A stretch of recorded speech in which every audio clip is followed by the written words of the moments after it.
अब हम बात करेंगे एवरेज करंट की। तो एवरेज करंट क्या होता है? देखो एवरेज की जरूरत हमें कब पड़ती है, जैसे मान लो ये अल्टरनेटिंग करंट है, इसका एक साइकिल यहाँ कंप्लीट हुआ, तो आप देखेंगे कि करंट की वैल्यू 0 भी है, फिर बढ़ती जा रही है, बढ़ती जा रही है, फिर मैक्सिमम भी हो रही है, फिर घटती जा रही है, तो यानी कि करंट की वैल्यू कंटिन्यूसली क्या हो रही है, वेरी हो रही है। अब जब कोई चीज़ कंटिन्यूसली वेरी होती है तो उसके लिए हमें किसकी जरूरत पड़ती है, एवरेज की। तो हम इसका एवरेज करंट निकाल लें। अब ध्यान से सुनना एवरेज करंट क्या है। देखिए मान लो ये हमारे पास कोई एक सिंपल सर्किट है, जैसे कोई भी रजिस्टर लगा लिया हमने और इसको हमने अल्टरनेटिंग करंट दिया जिसकी हमें एवरेज वैल्यू निकालनी है। ये अल्टरनेटिंग करंट का सिंबल होता है सोर्स का, एक ऐसी वेव बना देते हैं इस तरह से, ठीक है। ये हमने एक अल्टरनेटिंग करंट का सोर्स लगाया और ये रेजिस्टेंस आर है, इसमें हमने अल्टरनेटिंग करंट दिया है। सपोज कितने टाइम के लिए, कोई भी टाइम ले लो, मान लो हमने t/2 हाफ टाइम ले लिया। t/2 ये टाइम होता है हाफ साइकिल, हाफ साइकिल का टाइम आप कोई भी लेंगे, मतलब इसका ये कि आप टाइम जो भी लें वो टाइम फुल साइकिल की फॉर्म में टाइम पीरियड जो है ना, जो पूरा टाइम पीरियड है ये t है, इसका मल्टीपल ना ले, मतलब t 2t 3t 4t ये ना ले। क्या नहीं लेना आपको, t 2t 3t 4t ये नहीं लेना, आपको लेना है t/2 3t/2 4t/2, मतलब t/2 का मल्टीपल ले सकते हैं आप, यानी कि आप t/2 ही ले लीजिए, क्योंकि कंप्लीट आप t लेंगे तो कंप्लीट t लेने का मतलब होता है हाफ साइकिल ऐसे और हाफ साइकिल ऐसे, क्योंकि इसमें दिक्कत आएगी। कैसे दिक्कत आएगी मैं समझाऊंगा। हमने अल्टरनेटिंग करंट दिया t/2 टाइम के लिए, यानी कि हाफ साइकिल दिया, और जब हमने इसमें t/2 टाइम के लिए अल्टरनेटिंग करंट दिया तो सपोज इस सर्किट में से टोटल चार्ज Q फ्लो हुआ। ध्यान से सुनना, जब हम इस सर्किट में अल्टरनेटिंग करंट दे रहे हैं हाफ साइकिल के लिए, टाइम कितना लिया हमने, टाइम की वैल्यू ली है हाफ साइकिल के टाइम पीरियड के बराबर, जो हाफ साइकिल का टाइम है यानी कि हाफ टाइम पीरियड के बराबर है, इतने टाइम के लिए हमने अल्टरनेटिंग करंट दिया। और जब करंट दिया तो मान लो सर्किट में से टोटल चार्ज Q पास हुआ, Q टोटल चार्ज पास हुआ जब हमने करंट अल्टरनेटिंग t/2 टाइम के लिए दिया, ठीक है। अब आपने क्या करना है, इसी सर्किट में अब आपको एक स्टेडी करंट देना है। स्टेडी मतलब कांस्टेंट करंट, सेम वैल्यू का एक स्टेडी करंट, कांस्टेंट करंट देना है हमने। सपोज वो करंट कितना दिया हमने, I, इतने ही टाइम के लिए देना है, इतने ही टाइम के लिए, इतने ही इसी सर्किट में इतने टाइम के लिए देना है, ताकि सर्किट में से इतना ही चार्ज फ्लो करे। तो वो जो स्टेडी करंट होगा वो उस अल्टरनेटिंग करंट की एवरेज वैल्यू होगी। समझ में आई बात। एक बार हम अल्टरनेटिंग करंट देंगे t/2 टाइम के लिए, चार्ज निकाल लेंगे, मान लो टोटल चार्ज Q पास हुआ, फिर हम एक स्टेडी करंट, एक कांस्टेंट करंट देंगे इतने टाइम के लिए ताकि इतना ही चार्ज सर्किट से पास हो, तो वो स्टेडी करंट इस अल्टरनेटिंग करंट का क्या होगा, एवरेज करंट होगा। तो मैं इसकी डेफिनेशन बता देता हूं आपको कि एवरेज करंट क्या है। Average current is that steady value of current,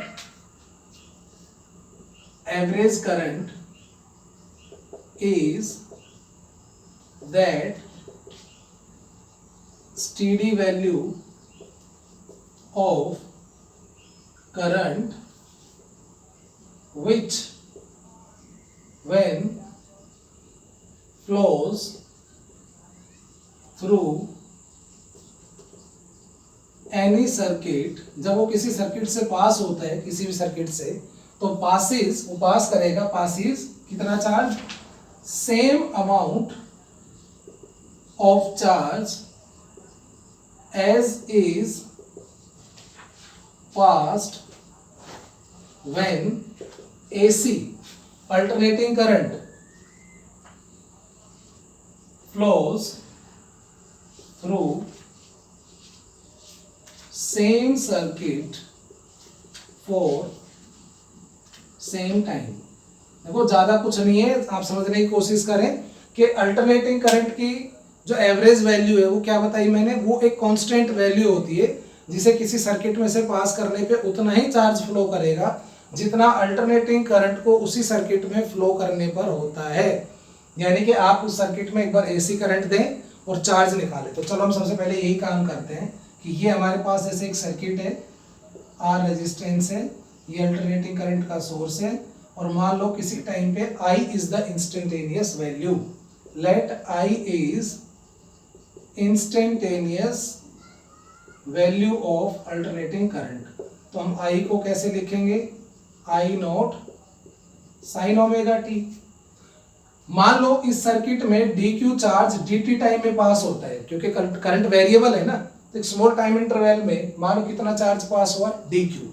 small time interval D T में डी क्यू चार्ज पास हुआ, तो इंस्टेंटेनियस करंट क्या होगा, D Q by D T. हमें ये तो पता है कि rate of flow of charge होता है ना करंट, तो rate of flow of charge, तो I is equal to D Q by D T. और I किसके इक्वल है, sine not I omega T के, I तो इसके इक्वल है। तो यहां से डी क्यू की वैल्यू कितनी आ जाएगी, D Q is I not sine omega T into D T. तो ये स्मॉल चार्ज आ गया जो डी टी टाइम में पास हुआ है। हमें तो निकालना है कितने टाइम में, हमें टी की वैल्यू कितनी लेनी है, टी बाई टू, कि टी बाई टू टाइम में कितना चार्ज पास होगा। तो हम इसका क्या करेंगे, इंटीग्रेशन बोथ साइड, तो डी क्यू का इंटीग्रेशन तो आ जाएगा क्यू, इधर आई नॉट कांस्टेंट है, इंटीग्रेशन में क्या रह जाएगा, sign omega T into D T, और टाइम की लिमिट 0 से टी बाई टू। हमने टाइम दिया है टी बाई टू का, 0 से टी बाई टू।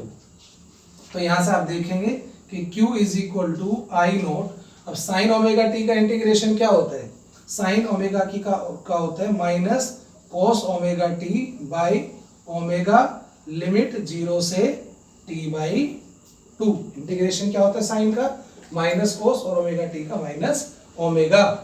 तो यहां पर आप देखेंगे कि minus I note by omega, minus को बाहर ले ओमेगा को भी, कोस ओमेगा, ओमेगा क्या होता है 2 पाई बाई टी, ओमेगा क्या होता है 2 पाई बाई टी, और इस टी की जगह अपर लिमिट रखेंगे टी बाई टू, इस टी की जगह ये टी रखा है टी बाई टू, और ओमेगा की जगह 2 पाई बाई टी, फिर माइनस कोस टी की जगह 0 रखेंगे तो 0, तो ये टी से टी कैंसिल, ये क्या बच गया, Q is equal to minus I not upon omega cos pi minus cos 0। Cos pi क्या होता है -1, तो यहां से देखिए Q is equal to minus I not upon omega, और ये -1, तो ये हो गया -1 माइनस -2, बाहर माइनस है, तो 2 आई नोट बाई ओमेगा, यानी कि 2 आई नोट बाई ओमेगा मतलब 2 पाई बाई टी, क्योंकि ओमेगा क्या होता है 2 पाई बाई टी, तो ये टी 2 से 2 कैंसिल, तो चार्ज कितना आ गया हमारे पास, I naught into T upon pi. ये चार्ज हमने कब निकाल लिया, जब अल्टरनेटिंग करंट को हमने इतने टाइम के लिए दिया तब। अब हम क्या करेंगे कि इसी सर्किट में स्टेडी करंट को देंगे, और स्टेडी करंट क्या है, उसकी एवरेज वैल्यू होगी, तो let IAV is the average current, ठीक है। तो Q इज इक्वल टू क्या होता है, करंट इंटू टाइम, ये सेकंड इक्वेशन आ गई। अब आप कहोगे कि जी यहां आपने करंट इंटू टाइम क्यों कर दिया, तो charge is equal to current into time तो होता ही है, कहोगे फिर यहां क्यों नहीं करा आपने करंट इंटू टाइम, लेकिन यहाँ पे करंट की वैल्यू फिक्स नहीं थी या वेरिएबल थी, तो इसलिए हमने स्मॉल चार्ज की वैल्यू निकाल के फिर उसका इंटीग्रेशन करके टोटल चार्ज निकाला। यहाँ पे फिक्स है, ये स्टेडी करंट है, स्टेडी करंट ये है, टाइम ये है, तो चार्ज क्या आ गया, करंट इनटू टाइम।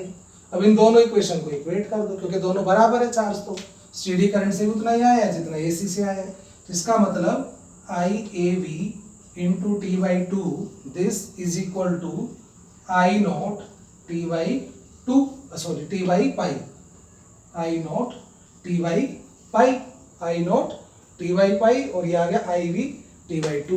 तो ये देखिए टी से टी कैंसिल, तो एवरेज करंट कितना आ गया 2 आई नॉट अपॉन पाई, यानी कि एवरेज आ गया 2 आई नॉट अपॉन पाई 22/7, यानी कि 11, यानी कि एवरेज आ गया 7/11 आई नॉट, 7/11 आई नॉट, ये आ जाती है हमारी एवरेज वैल्यू। और इस एवरेज वैल्यू को हम ऐसे भी कर सकते हैं